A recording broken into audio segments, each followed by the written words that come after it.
Hello and welcome to Rise Unwind. My name is Dan. You know, each and every week we try to talk to people from across the country about things you could do in your neighborhood. And on this week's show, we got this. Yeah, there's nothing like the energy of a real Formula One event. Anyone who's been to one of these races knows it's like a 3-day festival of speed. You know, of course, I don't ever leave a driver behind. If I'm with somebody and they're new and they don't know, they're in a situation where they don't know what to do or how to get out of it or how to fix their truck, I'm not going to leave them. I'm going to stay there and help them until we get everybody safe and we're back up and rolling. All of that and more right here on Rise and Unwind. Stephen King fans, this one is for you. His very first novel, The Long Walk, is finally on the big screen. From Francis Lawrence, the director behind The Hunger Games, comes a chilling thriller that asks the haunting question, how far would you go? One of the emotional anchors of this film is Judy Greer, playing Miss Garrity, the devoted mother of Ray, the story's central character. Judy, welcome to the show. How are you? Hi, thank you for having me. Okay, this story has been a favorite of King fans for decades. What stood out to you about The Long Walk when you first read the script? I was really scared of having to see these boys lose their lives. It stood out to me how, I guess what was so interesting was that Stephen King wrote this book in 1969, and we're making this movie in 2024 when we shot it, but 2025 when it comes out, and like how still relevant it is, and how you can tell a story about universal themes and that it works no matter what year it comes out. It's always a story about connection, about, I mean, to me, like I see a lot of positive in this story. I see the beautiful relationships that are built, the grace that these men offer each other, and the love and connection. Your character, Miss Garrity, she brings so much heart to this intense survival tale. How did you approach balancing her love for her son with the fear of letting him go? Well, That much, I can see. I felt, how did I balance my love for him with letting him go? You know, I have a stepson who's 25, and as much as I want to control his life and I want him to do everything that I think he should do because I know that I'm right all the time about everything, we can't control our kids. We have to let them go. We have to give them agency. I mean, I think that's a really literal answer. I think in the world of this story, you know, she doesn't have a choice. And I think these boys don't have a choice. It's voluntary, but you have to sign up for the long walk. So there's really nothing that can be done. But I balance like trusting that I suppose what's meant to happen will happen. But I also feel like Ginny, that's my character's name, she doesn't really balance it. Like she understands the depth and the gravity of what is going on in a way that she knows her son doesn't yet. And The Long Walk, it doesn't just thrill, it kind of leaves audiences with the big question about sacrifice, hope, and survival. What do you hope moviegoers Okay, what do you think moviegoers carry with them when they kind of leave the theater? I love the theater. After I saw it, the first time, I've seen it twice, I was sobbing and screaming at the screen. Thankfully, I was the only one watching it in the screening room, screaming, why? But I left feeling so much love and so much hope in my heart. I guess that's what I think, what I hope audiences will feel as it starts to really stick to your bones. You realize it's a story about love and connection and hope. And Peter McVries, the character played by David Johnson, says, choose love. And it is like gutting when he says it to me. All right. I'm kind of heartbroken right now. I love this movie. I really do. I mean, I think it's so beautiful when you really like take away the horror of what we watch. We think like all we have is our connection to other people. All we have is our love for other people. I mean, and this movie is like kind of a little microcosm of life. Like we start walking and then at some point it ends. All that's there is really like trying to connect to people that you don't know and loving strangers maybe. All right. And everything in between, like trying to connect on the way. All right. Yeah. The Long Walk is in theaters now. For showtimes, head to longwalk.movie and check your local listings to experience this powerful adaptation of Stephen King's first novel on the big screen. Judy, I love you to death. Thank you for joining me this morning. Thanks for having me. There's something electric about a film that makes you feel like you're right there on the track. And F1, the movie, has been delivering that rush ever since it hit Apple TV. It's already the highest grossing sports movie of all time, packed with real Grand Prix racing and a story led by Brad Pitt that hits just as hard as the action. So today, we're joined by Joseph Kosinski, the filmmaker who brought this world to life. Joseph, welcome to the show, my friend. How are you? I'm good. I love the hat. Thank you for representing. Hey, I got my Apex Grand Prix hat. I'm excited about this movie. It did really well. I was a big fan of it. For anyone catching up at home, how do you describe the F1 movie and the experience you wanted viewers to feel at the moment those engines pretty much start? Well, Brad Pitt plays Sonny Hayes, a driver that was supposed to be kind of a young phenom in the 1990s. He has this horrific accident that derails his career. But now in 2025, his old dear friend, played by Javier Bardem, finds him in Daytona, Florida, and pulls him back into the world of F1 for a second chance at redemption as he joins a underdog team called Apex GP that has to win only one race to save the team, but they're up against Ferrari and Red Bull and Mercedes and all the titans of this incredible sport. So it's a story about redemption, second chances, underdogs. You know, even if you know nothing about racing, we'll teach you everything you need to know about F1 and hopefully turn you into a fan. And you filmed during real Grand Prix weekends, right inside the chaos of the sport. What did that give you creatively that you couldn't recreate anywhere else? And also, were there any challenges? Yeah, there's nothing like the energy of a real Formula One event. Anyone who's been to one of these races knows it's like a 3-day festival of speed. And it's not something that you could create with CGI, even though we have all these amazing tools. There would be, you just wouldn't be able to capture the essence and make it feel as real as it is. So we went through the effort of working with Formula One, shooting the movie during real Grand Prix with real crowd in the stands, put Brad and Damson in real race cars on the track during those weekends. And I think we captured something really special. Usually we'd have hours or days to shoot a scene, as many takes as you want. In this case, we'd only get 7 to 9 minutes to shoot these scenes. So the actors had to be on point, the crew had to be ready. And so that was a massive challenge I've never faced before, but I think the result speaks for itself. And at the center of all this speed, there's this bond and rivalry between Brad Pitt's veteran driver character and Damson, who's the rising star. What drew you to that relationship as the emotional core? Well, the interesting thing about Formula One is that your teammate is often your greatest rival. And it's something that we see every day on every team in F1. And that, to me, made this a really unique story and a unique sport. So capturing that rivalry of two people that are against each other, but then learn to work together. And when you've got a whole team working together in unison, anything's possible. And so it's really a story about teamwork. Which is, I think something that we all can relate to. And the film's authenticity has been a big talking point, especially with Lewis Hamilton involved behind the scenes. What were the details that you felt most responsible for absolutely getting right? Well, listen, Lewis was a huge help on all the technical details, going down to what gear the car should be in for every corner. I mean, we got it down to that level. But what he was most helpful was really the more spiritual side of racing and what it is that makes these guys do what they do week in and week out. So there's a really important scene in this film where Brad is on the balcony kind of talking about why he races. And a lot of that was taken directly from Lewis himself. And that's something we just wouldn't have gotten any other way. And the soundtrack has taken off globally. Hans Zimmer, man. Yeah, he's the best. How did the music shape the way you kind of built that tension and energy throughout the movie?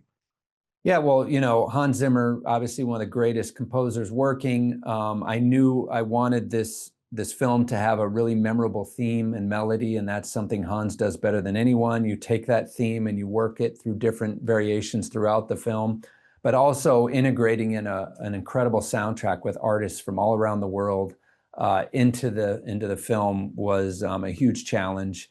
I have a great team at Skywalker Sound that mixed it all together. So the amount of talent, that was brought together to make this film is just amazing. Joseph, I want to thank you for joining me this morning. F1, the movie, is now streaming on Apple TV. So if you miss it in theaters or if you want to feel that rush again, you can pretty much dive in anytime. Joseph, thanks for joining me today, my friend. My pleasure. Thank you so much. The Housemaid is one of those thrillers where everything looks perfect on the surface, but then it just like slowly unravels. It's based on the best-selling novel that stars Sydney Sweeney and Amanda Seyfried in a story filled with secrets, power, and unexpected twists. Behind the camera is director Paul Feig, bringing his signature style to a dark, psychological ride that keeps audiences guessing. Paul, it's great to have you here with us. How are you, my friend? Dan, I'm great. On a Monday morning, I've never been better. All right, so this story pulls people in fast and keeps kind of like flipping expectations. What was it about the housemaid that made you want to tell this story on the screen? Well, I mean, the book is so good. You know, the source material is there, and I'm always looking for, especially in the thriller genre, ones that have just big twists and turns that you don't see coming. And then once you get one twist, you get another twist, and then you get another twist. And, you know, Frida McFadden's book is just so good. There's a reason it's been on the bestseller list for 2 years now. And so it just seemed like it was just too delicious to not bring to the big screen. And you've kind of described this movie as almost a Nancy Meyers movie gone wrong. Yes. How did that idea shape the look and the tone of this film? Well, I mean, exactly what it sounds like. You know, I wanted Millie, you know, the character of Millie, which is played by Sydney Sweeney, to come into this world that just on the outside looks like the perfect situation. The house is all cream colored and beautiful, and everything is perfectly ordered. And it just like, it feels like for a girl who was living in her car just, you know, at the time, to come into this situation would be fantastic. Because it's a real, you know, the whole book is really a statement about like, are we making judgments on just facades, you know, and should we dig a little deeper? You don't want to distrust everybody, but at the same time, there's a lot of con people out there these days. So you want to, you know, you want to delve a little deeper before you give the stamp of approval to anybody. And the power dynamics in the story are just constantly shifting. How did you approach keeping the audience guessing on, I guess, who to trust? Yeah, well, I mean, we had to kind of really hide things. So, you know, because there's such big turns and we kind of make you root for things that later on you'll find out you really shouldn't be rooting for. And it was just really getting my cast, who are so amazing, to just play very real into these things so that you don't see what lies beneath any of them, because everyone's got a really big secret. And Sydney Sweeney, Amanda Seyfried, they both play characters with a lot of going on beneath the surface. What stood out to you about the performances as pretty much everything starts to unravel? Well, I mean, just the pivot that they made. You know, Sydney had to kind of play very, you know, kind of naive and innocent until you kind of find out her backstory. And then with Amanda, it was just, we just had a blast kind of letting her just be sort of all over the place because, you know, Nina, that character that she plays, is very unpredictable and it keeps Millie off her game. So that was really fun. And then Brandon Sklenar playing the perfect husband. You know, he just is wonderful. And you know him from other movies where he plays this guy. But then, you know, to get to play with that was fun too. But no spoilers. Oh, of course. This movie feels like it's kind of designed to be a social watch, like either with an audience or with a group of friends. Why do you think that's important for the story? Oh, well, first of all, movies, we need people back in movie theaters. You know, it's fun to watch a movie by yourself on streaming, but there's nothing like that group experience. And what we've been finding with this movie is people are going in there with groups. And I mean, I've sat in the million audiences now with this movie, and people they're cheering and they're screaming and they're talking back to the screen and they're just having a great time. It's very interactive. And I think with a movie like this, with all these twists and turns, you know, because I'm a comedy guy, you know, I've done Bridesmaids and all these things. Everything I do is engineered to get a vocal response out of an audience. So if you're there with your friends, you're just going to have a great time just looking at each other and saying, oh my gosh, and, you know, and talking to the screen and just, you know, going nuts. Paul Feig, I'm a super fan and you are a hero to me. The Housemaid is now playing in theaters nationwide. If you're in the mood for a smart, twisty thriller that keeps the surprises coming, this one is worth seeing on the big screen. Paul, I want to thank you for being here today. Thank you, Dan. Thank you so much. And everybody, please go. You're going to have a great time. Ever wonder what it takes to drive a massive truck across a sheet of ice? Knowing one wrong move could mean disaster. The hit History Channel series Ice Road Truckers has returned with its most intense season yet. Higher stakes, deadlier conditions, and shorter windows to deliver life-saving supplies to some of the most remote communities on Earth. Joining me is a fan favorite and veteran trucker, Todd Dewey, who's back behind the wheel for season 12. Welcome to the show, Todd. How are you? I'm doing wonderful. I'm actually standing on solid ground right now, so I'm feeling pretty confident. All right, there you go. For those of us, or for those out there who haven't seen it, what do you think makes ice road trucking such a dangerous and vital job? Oh my gosh. Well, you hit it off when you explained it right off the get-go and letting them know who you were going to be talking to. It starts out from day one and it don't stop until the season's actually over with and you're on a plane flying home. I mean, what it takes to be an ice road trucker is a whole lot of crazy and a lot of trucking skills and a lot of years behind the wheel. That's what it honestly takes. And we go up there and fight Mother Nature like nobody's business, from snowstorms to thin ice to losing your loads to truck breakdowns and there's some things that happened this season. I know that we've had lots of other seasons and lots of things have happened, but I don't know why or for what reason, but things happen on this season that have never happened before. We had trailers going losing oversized loads. Some of the worst weather conditions I think we've ever been faced with up there, including very thin ice due to climate change, and a very short window to go get a lot of loads in these communities. And what people don't understand is they're like, well, you're just driving down the road and just delivering a load. It's not like that. It's what we got to go through to get these loads into the community. Some people say, well, why is it worth it? Why do you want to go out there and risk your life and just to drive on an ice road and drive across the ice?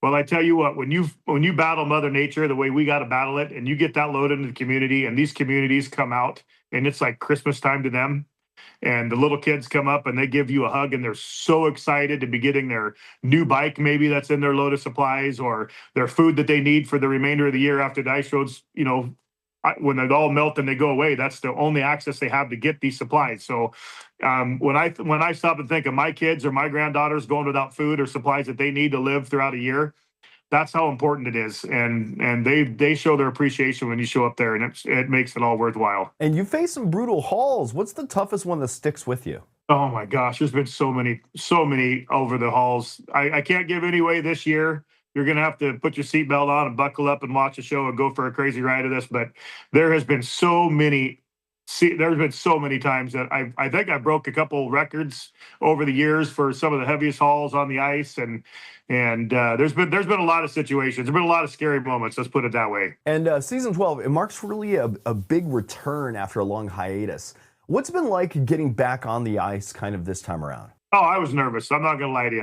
After having 8 years off and spending and doing a little family time and doing some graduations with my daughters and getting my new grandbabies and doing all that, and then getting the call to go back up after 8 years of not being on the ice, I was nervous. I'm not going to sit here and BS you. I was like, oh my gosh, because then you get flooded with all those emotions of knowing what's about to happen, how thin the ice can get, Mother Nature, the snowstorms you're going to get yourself into.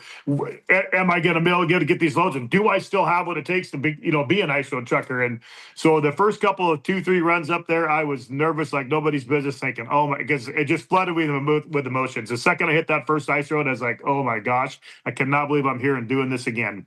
So it was quite the adventure, and this is definitely one season you are not going to want to miss. And this season, we're seeing some veterans and rookies out there. How do the new drivers handle the pressure compared to some of the seasoned pros like you? I don't know. I've been with a couple new season drivers that have been up there over the years of ice road trucking, and of course, I don't ever leave a driver behind. If I'm with somebody and they're new and they don't know, they're in a situation where they don't know what to do or how to get out of it or how to fix their truck, I'm not going to leave them. I'm going to stay there and help them until we get everybody safe and we're back up and rolling and get out of Mother Nature's elements and get back to rolling. But as far as the new guys this year, I didn't get a lot of trucking time with them. I know that they were nervous. I did talk to them on the side a little bit.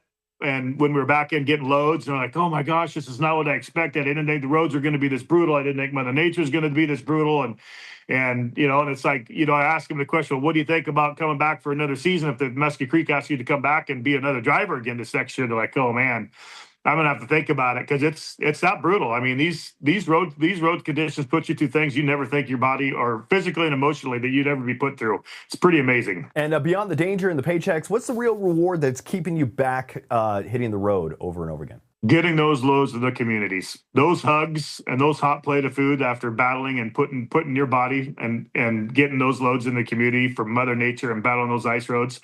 When you see the smiles on those families' faces and the way they came up and they give you a hug, and it's not just like a hug like, oh, no, it's a hug like you can tell the appreciation in it. And they kiss you on the cheek or whatever they do, and they just look at you in the eyes and say, thank you. We needed this. That's what being an ice road trucker is about, and that's why I love doing it so much. Do the words global warming scare you? Oh, absolutely. It scares me because of the fact of it almost feels like there's going to come a time to where those communities can't get their supplies that they need to survive and take care of their families, and that is definitely very scary. Todd, I want to thank you for joining me today. You can watch Todd and the rest of the Fearless crew now on Ice Road Truckers Season 12, airing Wednesday nights on History Channel and streaming the next day at history.com/Ice Road Truckers. Hey, Todd, thanks for joining me today. You betcha. Hey, stay safe out there and buckle up for the first episode. You're going to need it. The biggest tech show in the world is CES 2026. It kicked off in Las Vegas this week, and tech journalist Andrea Smith has been getting an early look at the trends, gadgets that are set to define this year. From AI-powered tools to smarter, cleaner homes. Andrea, it's great to talk to you. How are you, my friend? I'm doing great. Thanks for having me. You've seen what's been coming before the public even does. What are some of the trends that have been defining CES 2026? Yeah, it's been so great getting all these previews of what's coming. So far I'm seeing that basically AI and robotics are in everything. Those are the two trends that I'm seeing. But what I really like is that they're coming in more useful ways, right? Things like kitchen appliances that solve small but annoying everyday problems. Like this Govee Life Smart Nugget Ice Maker Pro. This makes up to 60 pounds of ice a day, and it can start producing it in just 6 minutes. It has AI noise guard technology that helps eliminate the loud noises caused by evaporator freeze-ups. That's a common issue with some of these ice makers.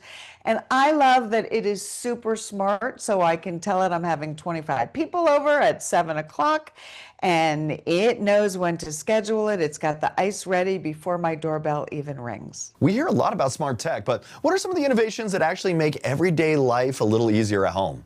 So I've been covering smart home stuff for a really long time, especially robot vacuums. And this is the year that robot vacuums are actually getting smart in a very real way. For instance, this Roborock Saros 20, great example because it's now using advanced AI, LiDAR, and 3D sensing technology to help recognize and avoid more than 200 household objects. So what really sets it apart is a chassis that lifts to go over double layer thresholds and then lowers for powerful suction on floors and carpets. The great thing about this is it's just simple. It learns your home. It makes smart decisions on its own, so you don't have to be micromanaging the robot. CES has everything from lighting to robotics to laptops. What should consumers be paying attention to right now, and like why? So I'm really looking at laptops, right? Because we hear so much about AI, and it has to be useful. It can't just be something that keeps popping up and you click away.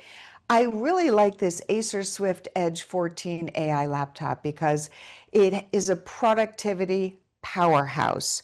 It's just over 2 pounds. It's got this great premium feel and design, but it's got this Corning Gorilla Matte Pro anti-glare treatment, which basically means this is going to cut glare by up to 95%. It knows what kind of room you're in, whether it's dim or bright. It makes that adjustment, which is really, take your laptop anywhere, use it anywhere. 21 hours of battery life, Intel Core Ultra processor, and AI boost. So it is smarter. It's making itself smarter, which helps make you smarter when you're working. And for people at home who want more details on some of these products and maybe some of the brands, how can they find that info? They can head to the brands on their websites to get more info on all of the products they're launching at the show this year. And you can follow my CES tech coverage at techlicious.com. Andrea Smith, I want to thank you for joining me today. Thank you so much. Do you ever notice how hosting at home keeps changing every year? From what people are serving to how they're bringing guests together, entertaining looks a little different as we head into 2026. So joining us today is Joseph Carr, founder of Josh Cellars. He's here with the biggest at-home entertainment trends we're seeing for the year ahead. Welcome to the show, Joseph. How are you, my friend? I am fantastic. Thank you. It's great to be here. And thanks for being here. As we're kicking off 2026, what are some of the entertaining trends that you're seeing people lean into this year? Well, 2026, guess what? That's America's 250th anniversary. And that's going to be amazing. There's going to be lots of events, lots of parties, lots of things, and people are going to want to try American wines. And Josh Cellars is now considered one of America's most beloved wine brand. And it's a company that I started with my wife in our garage of all places. And our desk was a picnic table. And I made wine inside another person's winery for over 5 years. It's the American dream. It embodies that story and that journey. And 2026 is going to be about entertaining. So are you noticing any changes when it comes to like beverage choices or drink options at gatherings? Yeah, well, it's January. So dry January is a trend that's out there right now. People are kind of, stepping on the brakes, coming off of holidays. And we recognized that a couple of years ago. And we actually have a winery in Italy, north of Venice, where we make Josh Seller's Prosecco. And we thought, hey, why don't we try to make an NA sparkling wine? And we did. And it is fantastic. It tastes just like our regular Prosecco. And that's a trend where people are, they'll try it alone, or they'll make mocktails out of it. And that's something, especially among young people, is a big trend, and we recognize that. We're involved with it. Honestly, I'm there. I've been trying to reduce my alcohol intake, and that sounds wonderful. So beyond food and drinks, what other shifts are you seeing in how people are hosting and entertaining at home? Well, let me put it this way. When you're a wine producer, you become very popular. So I entertain a lot. And the one thing that I realized is, you got to make it easy. You got to make it fun. Forget the 10 course tasting menu. Put together a charcuterie board. Put together a buffet. Have a wine station. I'll put out different types of wine, because Josh Sellers makes Cabernet Sauvignon, Merlot. Pinot Noir is great for a holiday or an event. We make a new wine called Sea Swept, which is a blend of Sauvignon Blanc and Pinot Grigio, and that is just amazing at parties. We're doing spritzes this year because we have Prosecco NA, and we're coming out with a new sparkling wine called Sea Swept Sparkling out of Northern California. And that's going to be that's going to be my daytime drink. Okay. And that's what I'm going to take to the beach. I love that. All right. Sea Swept. I kind of also like this idea of getting to know the people around you a little more than trying to show off how well you know the wine. I like that. It's a good way to go. So if viewers want to learn more, where is the best place to go? Okay, we'll go on joshsellers.com. Check out our Instagram feed. It's really cool. Lots of young and fun things going on there. You can also go on YouTube. I've had about 10 million views on YouTube when it talks about the story, the journey, about my dad, Josh, and these handcrafted wines that we make. And we're celebrating America's 250th anniversary. Joseph Carr, I want to thank you for joining me today and sharing your wine with us a little bit. You got it. Thank you. Hey, I want to thank you for tuning in to Rise Unwind. If you want to be a part of the show, just go to our website, riseunwindtv.com, fill out the form, send it in. Maybe you could be on a future episode. We're on social media, Facebook and Instagram. Plus, you can find our YouTube channel at Rise Unwind. And until next week, that was the show we like to call Rise and Unwind.